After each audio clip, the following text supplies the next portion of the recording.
अपने अवगुणों को स्वीकार करना मानव का सबसे बड़ा सद्गुण है, कि वो अपने अवगुणों को स्वीकार करे। हम गुण सुनने में बड़े प्रसन्न, बड़े माहिर रहे। चार लोग वहां बैठ करके तुम्हारी यदि प्रशंसा कर रहे हैं, तुम्हारे गुण का यदि बखान कर रहे हैं, विराज जाओ ऊपर ही। यदि ज्यादा ही यशगान कर रहे हैं तो तुम किसी भी कार्य में व्यस्त हो, तुम्हारे कानों में पता नहीं कौन सा एक ऐसा यंत्र आ जाता है, वो तुरंत पहुंच जाता है, क्या बात कर रहे हैं, क्या कहा जा रहा है मेरे बारे में, अच्छा बोल रहे हैं कि बुरा बोल रहे हैं। निंदा स्तुति कहीं भी हो रही हो, हमारे कान बड़े तत्पर। एक बात बोलूं, भक्ति के पथ के पथिक तुम उस दिन बन जाओगे जिस दिन तुमको इससे कोई परवाह नहीं कि दूसरे ने मेरे बारे में क्या कहा। आप इसी चिंता में उलझे रहते हो कि वो क्या बोल रहा था मेरे बारे में। पहले मैं भी था इस चीज में, मुझे भी बहुत रहता था। मैं कथा करके आया हूं, अब श्रोताजन क्या बात कर रहे हैं, किसी को भेजता था मैं, जाओ श्रोताओं के बीच में थोड़ा सुन के आओ, संतोष हुआ कि नहीं, कथा सुन के थोड़ा ठीक लगा कि नहीं। अब जरूरी थोड़ी हर बार पॉजिटिव रिपोर्ट ही आवे, नेगेटिव आ गई क्या। महाराज जी चटकदार भजन नहीं गाते हैं, चुटकुल्ला तो सुनाते ही नहीं है कथा में, कथा कथा कहते हैं बस, उसी को कहते हैं। नहीं कुछ तो थोड़ा उसमें थोड़ा और मिर्च मसाले डाल करके बस। मैंने कि इससे कैसे बचें, रात भर चिंता में नींद नहीं आवे कि यार आदमी तो संतोष ही नहीं है हमारी कथा से। तो फिर मन में विचार किया कि चाहे तुम प्रशंसा करो, प्रशंसा कोई करता है तो मैं हाथ जोड़ के नीचे सिर कर लेता हूं, बस उसमें सुनने में ज्यादा रुचि नहीं। निंदा कोई करता रहे उससे हमको कोई काम नहीं। अन्यस्य दोष गुण चिंतन माशु मुक्त्वा सेवा कथा रसमहो नितराम पिबत्वम। श्रीमद् भागवत में श्री गोकर्ण जी महाराज कहते हैं, दूसरों की निंदा स्तुति में और अपनी निंदा स्तुति सुनने में ज्यादा रुचि मत रखो। तो मैं विषय कह रहा था, जो व्यक्ति अपने अवगुणों को स्वीकार करता है ना, मानव जब अपने अवगुणों को स्वीकार करता है, ये उसके सारे सद्गुणों में सबसे बड़ा सद्गुण है कि वो अपने अवगुणों को मानता है कि हाँ मुझ में ये कमी है। हम लोग नहीं है ऐसे, हम स्वीकार नहीं कर पाते, अपने अवगुणों को स्वीकार नहीं कर पाते। इसलिए ठाकुर जी कभी अपने अधर पर धारण नहीं करते, वंशी धारण करते हैं। क्यों? वंशी कहती है मैं पोली हूं। सारे साज पोले नहीं होते। तबला देखो ऊपर से ढका हुआ पोला है लेकिन ढका रहता है भीतर, इसलिए ठाकुर जी उसको बजाते नहीं है। ठाकुर जी कहते हैं तू पोला है लेकिन अपने पोलेपन को छुपाता है, इसलिए तुझे नहीं बजाऊंगा। सितार पोला होता है लेकिन अपने पोलेपन को छुपा के रखता है, ठाकुर जी बोले इसको भी नहीं बजाऊंगा। तू अरे तेरे अंदर पोलापन है, उसको छुपाता क्यों है? तभी ठाकुर जी के सन्मुख आई वंशी। पोली है, इतने सारे छिद्र हैं, ये सब दिखा के ठाकुर जी के सामने प्रस्तुत कर दिए। मैं इतनी पोली हूं, मुझ में इतने सारे छेद हो रखे हैं। ठाकुर जी बोले आ जा मेरे पास, अपने अधर पर धारण कर लिया। कहने का अभिप्राय समझे, अपने अवगुणों को ठाकुर जी के सामने प्रस्तुत करने वाला वंशी स्वरूप है, ठाकुर जी उसको अधर प्रदान करते हैं। हम क्यों छुपाते हैं लाल जी से कि हम कैसे हैं? छुपाया था, किसने छुपाया था? पूतना ने छुपाया था, अपने राक्षसत्व को छुपाया था। राक्षसी थी, काली थी, रूप सुंदर नहीं था, सुंदरी बन के गई, अपने राक्षसत्व को छुपा के गई, अपने रूप को बदल करके गई। तो क्या हुआ? जब ठाकुर जी के सन्मुख गई, कितनी अभागी पूतना, ठाकुर जी ने देखा नहीं उसको, रूप बदल के आई है, अपने आप को छुपा के आई है। इसलिए बंधुओं, अपने हृदय के पिटारे को जाकर के बद्री विशाल के सामने खोल दिया करो। लोग करते तो कान पकड़ने वाले, जो लोग मुझे मंदिर में दिखते हैं ना, कभी ऐसे कान पकड़ते हैं ठाकुर जी के, वो क्या करते हैं? वो अवगुणों को स्वीकार करते हैं। प्रभु आप तो सब जानते हो, मैंने क्या क्या किए हैं कुकर्म, सब आपको पता ही है। मैं कान पकड़ के क्षमा मांगता हूं, क्षमा मांग के चला जाता है। वो ये नहीं कह के जाता कि ऐसी शक्ति दो या ऐसी कृपा करो कि दोबारा ना करूं। वो केवल क्षमा मांग के जाता है। क्षमा की परिभाषा क्या है? क्षमा की परिभाषा क्या है? क्षमा जिससे मांगी जाए तो ये वचन देकर के मांगी जाए कि दोबारा ऐसी गलती ना होगी, तब क्षमा के योग्य हो, क्षमा के पात्र हो आप।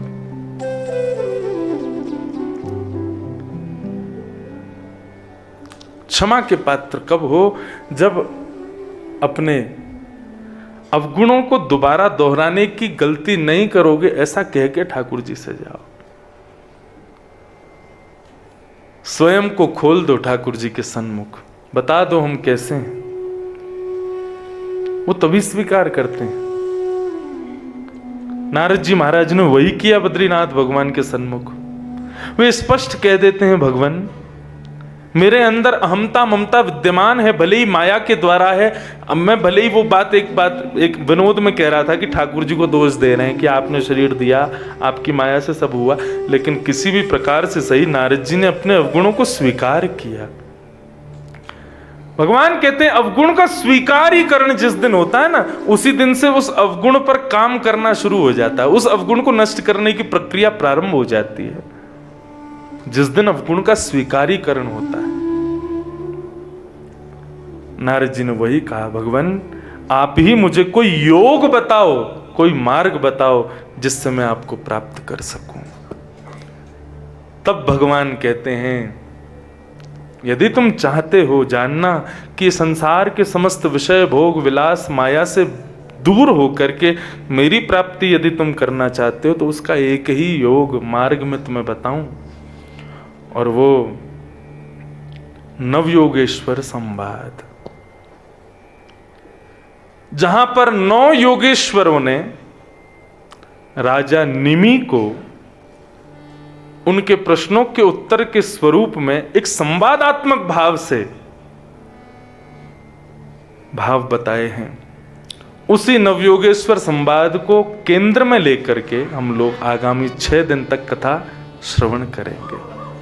बंधुओं, मैंने पहले कल ही कहा था डायरी पेन ले लेना, क्योंकि यहां कही गई बातें हो सकता है मेरे से कमरे में पूछो तो मैं भूल चुका हूं, मेरे को भी याद नहीं रहेगी। मैं भी ये सब कथाएं जो YouTube पर आती है ना, फिर मैं अपनी कथा खुद सुनता हूं, मैंने क्या बोला था।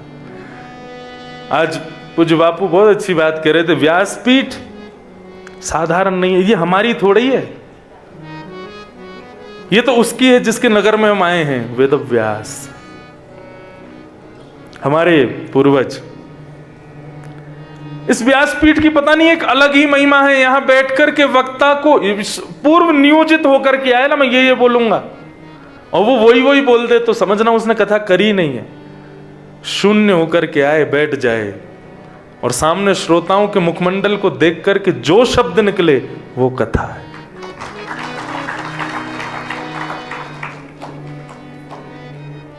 लोग मुझसे कहते हैं कई बार, आप ठाकुर जी के पुत्र, उनकी जैसी कथा क्यों नहीं करते? मैंने कहा मैं ठाकुर जी जैसी कथा करूं तो लोग असमंजस में पड़ेंगे, कथा किसकी करवाएं, दोनों की एक सी है, कुछ तो अलग करूं।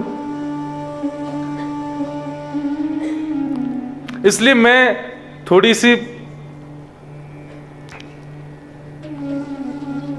अपने सुख के लिए कथा कहता हूं, मुझे आनंद आ जाए, मेरा मन रूपी मयूर नृत्य कर जाए, मेरे रोए खड़े हो जाएं। मुझे लगता है कि मेरे भीतर बैठे मेरे गिरधर लाल प्रसन्न है, बस वो प्रसन्न है। और तो रूठें भले रूठें, तुम मत रूठो मालाधारी, वो नहीं रूठने चाहिए। सबको खुश करने के लिए यदि कथा कहें तो हजारों लोग कथा में आते हैं, सबकी मतियां अलग हैं। हमारे जो वाहन चालक भैया हैं, ये कहे महाराज जी ऐसी कथा सुनाए करो जहां में खूब मार खाड़ हुए करे, एक दूसरे उठा के फेंके करें लोग, उनको ऐसी कथा सुनने में रुचि। किसी का आता महाराज जी आप केवल अष्ट सखाओं के पद ही गाया करो और कुछ मत बोला करो। किसी का बापू जो पिताजी महाराज, वो उनका ध्यान क्या रहता है जब कथा देखते हैं, कितने श्लोक बोले आज इसने कथा में, वो गिनती करते हैं, काउंटिंग। अगर वो 30, 35, 40 से कम में आ जाते हैं तो उस दिन वो प्रसन्न नहीं होते। उनको है कि खूब श्लोक बोलो, कथा श्लोकों से सजती है। सबके अपने अपने भाव हैं प्रसन्न होने के, लेकिन श्री तुलसीदास जी महाराज कहते हैं स्वांतः सुखाय तुलसी रघुनाथ गाथा। तुम खुद को प्रसन्न कर लो, तुम्हारा चित्त प्रसन्न हो जाए, क्योंकि तुम खुद भी एक श्रोता हो। जब तुम्हारा चित्त प्रसन्न होगा ना, तो सब सामने बैठे सब श्रोताओं का चित्त अपने आप प्रसन्न हो जाएगा। तो कल से मैं थोड़ा सोच रहा था क्या बोलूं, किस विषय को लेकर के चलूं। सुबह तक भी कुछ नियोजित नहीं था, बस अभी आकर के कक्ष में बैठा, भागवत जी खोल के बैठा था, तो सोचा क्या बोलूं। तो बस भाव आया कि जब नारद जी का वो भाव पड़ा, और जब वो वहां वो कहते हैं मुझे कोई मार्ग बताओ, मुझे कोई योग बताओ जिससे मैं आपको प्राप्त कर सकूं, तो भगवत प्राप्ति का सर्वश्रेष्ठ योग, सर्वश्रेष्ठ साधन भागवत धर्म। और यही भागवत धर्म, इसी को कहते हैं, जो जिस संवाद से ये भागवत धर्म प्रकट हुआ, उसी संवाद को कहते हैं नव योगेश्वर संवाद। ये भागवत का अत्यंत गुणतम विषय है, अत्यंत मार्मिक विषय है। मतलब ये प्राइमरी और स्कूल लेवल की अब बात नहीं होगी यहाँ, अब आप यूनिवर्सिटी लेवल की चर्चाएं सुनोगे। और इसी मध्य में नरनारायण भगवान का भी प्रसंग आएगा, बद्रिकाश्रम का भी विषय आएगा, सब विषय यहाँ प्रकट होंगे, उनको हम लोग स्पर्श करेंगे। तो नवयोगेश्वर संवाद, इसका प्रारंभ कहां से होता है? एकादश स्कंद। अच्छा, एक और बात सुन लो, श्रीमद् भागवत में कितने स्कंद हैं? 12।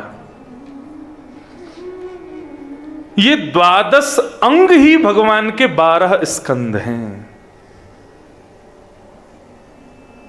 एक एक अंग, एक एक स्कंद का वर्णन है, वो मैं कल सूची बना के लाऊंगा पूरी, बहुत सुंदर वर्णन है, एक एक अंग कौन सा है। लेकिन एकादश स्कंद जो है ये भगवान का ललाट है, मस्तिष्क। व्यक्ति के आभा मंडल को, उसके मस्तिष्क को देख करके हमारी उसके प्रति रुचि बढ़ती है। इसीलिए हमारे यहाँ तिलक, चंदन आदि सब मस्तिष्क पर लगाया जाता है। ठाकुर जी भी चंदन पर ही, मस्तिष्क पर ही मुकुट पहनते हैं, मस्तिष्क पर ही सबसे ज्यादा श्रृंगार धारण करते हैं। तो ये एकादश स्कंद जो है भगवान का मस्तिष्क है। मस्तिष्क कहें तो भगवान की बुद्धि है। सोचो, विचार करो, कितना श्रेष्ठ होगा ये। भगवान का मौलिक भाव है एकादश स्कंद, ललाट। तो नवयोगेश्वर संवाद कैसे प्रारंभ होता है?